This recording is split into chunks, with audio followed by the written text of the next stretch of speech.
শরীরে ভর করেছে ডাইনি, অপবাদে এক গৃহবধূকে অর্ধনগ্ন করে নাচানোর অভিযোগ উঠল মহিলা ওঝার বিরুদ্ধে। পুলিশ গ্রামে গিয়ে 2 ওঝাকে আটক করে বলে খবর। সেই সঙ্গে গৃহবধূকে উদ্ধার করে বীরভূমের রামপুরহাট মেডিকেল কলেজ হাসপাতালে ভর্তি করা হয়েছে। স্বামীকে আটক করেছে রামপুরহাট থানার পুলিশ। ঘটনাটি ঘটেছে রামপুরহাট থানার মাসরা অঞ্চলের তাঁতবান্ধা গ্রামের রায়পাড়া ও ভূঁইয়াপাড়ায়। পুলিশ ও স্থানীয় সূত্রে জানা গিয়েছে, ওই গ্রামের গৃহবধূ দীর্ঘদিন ধরে মানসিক অবসাদে ভুগছিলেন। বহু জায়গায় চিকিৎসা করার পরেও কোনো ফল মেলেনি বলে পরিবারের দাবি। এরপরেই গ্রামবাসীরা ওঝার শরণাপন্ন হন। ওঝা নিদান দেন গৃহবধূকে নাকি ডাইনিতে ধরেছে, তাকে সামনে এনে পুজো করলে সব অসুখ সেরে যাবে। পুজোর জন্য মোটা অঙ্কের খরচ রয়েছে। গৃহবধূর দেহ থেকে ডাইনির ভর নামাতে সেই মতো 2 পাড়ার 50 থেকে 60 ঘর থেকে চাঁদা তোলেন গ্রামবাসীরা। এরপরেই রবিবার সকালে সীমান্তবর্তী ঝাড়খণ্ড থেকে 2 ওঝা গ্রামে পৌঁছায়। গ্রামেরই হনুমান বেদিতে শুরু হয় পূজাপাঠ। সেখানে নিয়ে আসা হয় ডাইনি সন্দেহে গ্রামের ওই গৃহবধূকে। এরপর গৃহবধূকে অর্ধনগ্ন করে সেখানে নাচানো হয় বলে অভিযোগ। আমি এখানে তাঁতবান্ধা গ্রামের বাসিন্দা। কি নাম? আমার নাম সন্তোষ মির্ধা। আমি এখানে একটা অ্যাসোসিয়েশনের জল ট্যাঙ্কার চালাই। আমি শুনলাম যে অমুক জায়গাতে একটা ওঝা এসছে, তো আমি আমাদের গ্রামের ব্যাপার, সেখানে এমনি হয়েছে, তো অটোমেটিক খানিক মানে কি বলে যে নিজেকে খারাপ লাগলো। গাড়িটা রেখে আমি গেলাম দেখতে। তো দেখতে যাব কি, তার আগে শুনলাম যে উলঙ্গ করে নাকি দেখানো হচ্ছিল একটা মেয়েকে।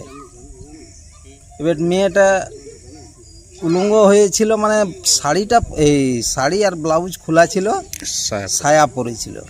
এতটাই আমার শোনা কথা, আমি দেখিনি অবশ্য প্রকৃত। তবে যেটুকুই হয়েছে, মানে এটা সরাসরি অন্যায় হয়েছে, এটা আমি কোনোদিনই মানব না। এটা একদম মানে সম্পূর্ণ ভুল।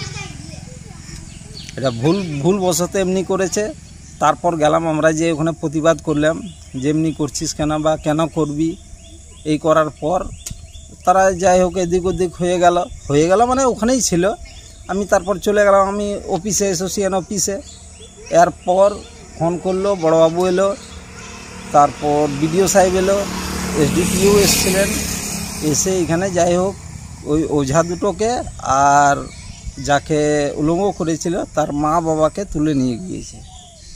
সাথে উপপ্রধান গিয়েছে, যে মহিলা পুলিশ নেই বলে উপপ্রধানও যাবে। এখনকার যুগে এরকম ঘটনা দেখা যাচ্ছে, কি বলবেন? এটা পুরোপুরি আমি তো বলছি যে এটা একদম মানে নয়, ভালো না। এখনকার দিনে আর সেই অন্ধবিশ্বাস চলে না। এখন যা করেছে সেটা মানে সম্পূর্ণ ভুল করেছে। আজ ওই মেয়েটাকে অমনি করেছে, সেটাও একটা মেয়ে ছেলে ওঝা। আর মেয়ে ছেলে হয়ে যে একটা মেয়ে ছেলেকে ওইভাবে যে উলঙ্গ করে দেখানো, মানে সেও তো একটা মহিলা, কিন্তু সেটা করা উচিত না। যে ওঝাটা এসেছিল সে কি মহিলা? সেও মহিলা। কোথা থেকে এসেছিল? ও এসেছিল ঝাড়খণ্ড থেকে। কোন গ্রামের নাম বলতে পারবো না, তবে ঝাড়খণ্ড থেকে এসেছিল। কী নাম আপনার? আমার নাম সন্তোষ মির্ধা, আমি উপপ্রধানের বাবা। আমি বলছি আমি যাইনি, সত্যি কথা আপনাদেরকে বলছি। আমি শুধু শুনতে পেলাম যে এই ব্লাউজটা খুলেছিল আর সায়াটা পরা ছিল, আর কি কাজ করা আছে ওটাই শুনলাম, শোনা কথাটা। আমার মেয়ে চলে গেলো না, তো আমার মেয়ে সবই বলে দিত। আমার মেয়ে শ্বশুর বাড়ি চললো, ও আমাকে বললো মা এরকম। আমাকে পাড়ার মেয়ে তো শোনায় নাই, আর আমি দেখতেও যাই না, আমার মেয়েতে শোনাচ্ছে। আমি বলছি সত্যি কথা বলছি। কি শুনলেন আপনি? আমি শুনি না, যাইই নাই তো। কি না শুনলেন কি আপনি? ওইটাই শুনলাম যে কাপড়টা পরা ছিল আর পুজোর ইসে ওখানে। হ্যাঁ। কি কারণে করাচ্ছিল ওখানে? অনেক দিন থেকে ও মানে শরীর খারাপ, অনেক দিন থেকে অনেক দৌড়াদৌড়ি করে, অনেক ই করে, মানে অত কি করে বেড়ায়, কোনো জায়গায় ভালো হচ্ছে না, মানে পাগল নয়। কোন জিনিসে ওরকম করছে? সেই জন্যই কি ওঝাকে দিয়ে পুজো করাচ্ছিল, ঝাড়াচ্ছিল? কি করছিল ওরা জানে, আমি অতটা তো আর বলতে পারছি না। আমি তো নিজেই ভালো না, এতক্ষণ এখানে দাঁড়িয়ে চিন্তা দাঁড়ায় না, আমি শুনিয়ে থাকি ঘরে। আমি যা নাচা কুদা কী করেছে আমি তাও দেখি না। এই যে এরকম করে নাচাচ্ছিল, নাচাচ্ছিল, এটা করা কি উচিত? উচিত তো হলো না, সে তো আমি বলছি ওটা উচিত হয়নি।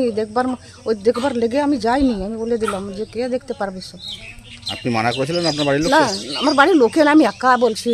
এই দেখো, এই যে ভাইপো বটে, আমি একা, বাবা আর কেউ নাই আমার। আমি ঘর থেকে আমি যাইনি, এই তো সামনে বাড়ি।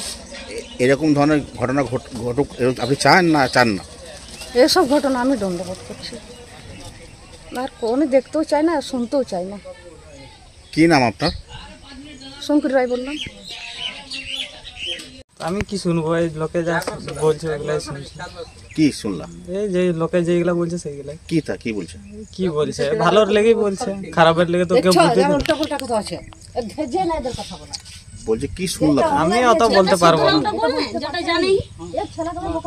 আমি জানি না অতটা, যতটা জানি। কি শুনলা তুমি? তোমার মাকে যে উলঙ্গ করে করছিল? লঙ্গ তো করছিল, তো ও তো করছিল না, জিনিসটাতে করাইছিল আমাদের। ওরা ধরো আজ থেকে তো হচ্ছে না, আমাদের 3 বছর 4 বছর থেকে অসুস্থ মানুষ, মানে অনেক জায়গায় দেখাশোনা করলাম, তাও ঠিক করতে পারলো না। ওরা ধরো এই ভালো করে দিবে, ধরো জিনিসটা আমি বললাম যে হ্যাঁ ভালো করে দিলে ভালো হবে, সবারই লেগে বাড়ির কোনো অসুবিধা হবে না। এমনিতে তো আমরা বাড়ির লোক অনেক দিন থেকে বিপদে পড়ে আছি, ওরা বিপদটা তো আমাকে ঘটাতে হবে, বিপদটা ঘটিয়ে দিলে সবাই সুস্থ থাকবো বাড়ির লোক। কতদিন ধরে শরীর খারাপ ছিল? অনেক দিন থেকে, আজ থেকে লয়, অনেক দিন থেকে পড়ছে। তাও কত? মোটামুটি 1 বছর, আমি জানি যে 1 বছর মোটামুটি তাও বিয়ের আগে থেকে, বিয়ের ওই দিক থেকে আমার 1 বছর নাকি? হ্যাঁ 1-1.5 বছর হয়েছে, পেরিয়ে গেছে। 1 বছর 2 মাস। তা বলে মানুষের শরীর খারাপ হলে ডাক্তার দেখায়? ডাক্তার দেখিয়েছিলাম, বহুত ডাক্তার দেখেছি, বহুত দূর নিয়ে গেছিলাম, নার্সিং রুম সিধা নিয়ে গেছিলাম, বহুত মরতে মরতে বাঁচিয়েছি আমরা।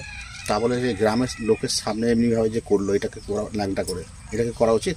এবারে ধরো ল্যাংটা করে তো গ্রামের লোক করেছে না, নাচ এবারে ধরো যে জিনিসটা লাগিয়েছে ওর পেছনে, সেই জিনিসটা করে আছে। ও তো অজা ফজা তো লাগিয়ে দিবে না, অজা তো চাইবে যে ভালো করলে ভালো হবে, ওর তো চাইবে যে আমার যদি ভালো করে এখানে তো আরো 2টা গাঁয়ের লোক বলবে যে না এই ভালো বটে, এটা তো অবশ্যই বলবে। ঠিক আছে, ভালো করছিল, কিন্তু এই যে সবার সামনে শাড়ি খুললো, গ্রামের লোক দেখলো, এটা তো তোমার মায়ের ক্ষতি, এটা তো করা উচিত না? এই জিনিস কি বলবো, এটা করা উচিত ছিল? তো উচিত ছিল না, তবু এখানে ভুলে ভাতকে হয়ে গেছে, তো আর কি বলবো, তো আর তো কিছু করার নাই, যা হবার হয়ে গেছে। কি চাইছো তোমরা? আর কি চাইবো? নিয়ে পুলিশ এসেছিল? পুলিশ এসেছিল। জোরে বলো, পুলিশ এসেছিল? হ্যাঁ এসেছিল। কি করলো?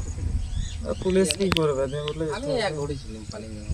ডাক্তারখানা নিয়ে গেল। তখনই যাই না, আমরা তখনই ওইদিকে ভয়ে যাইনি, দেখছি পুলিশ দিল আবার। কি হয়েছে তোমার? ওটা কোনটা?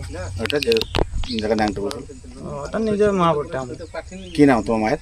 তারামণি রায়। আর তোমার নাম কি? আমার নাম অজয় রায়। ছেলে তুমি? ছেলে তো? হ্যাঁ ছেলে বটে।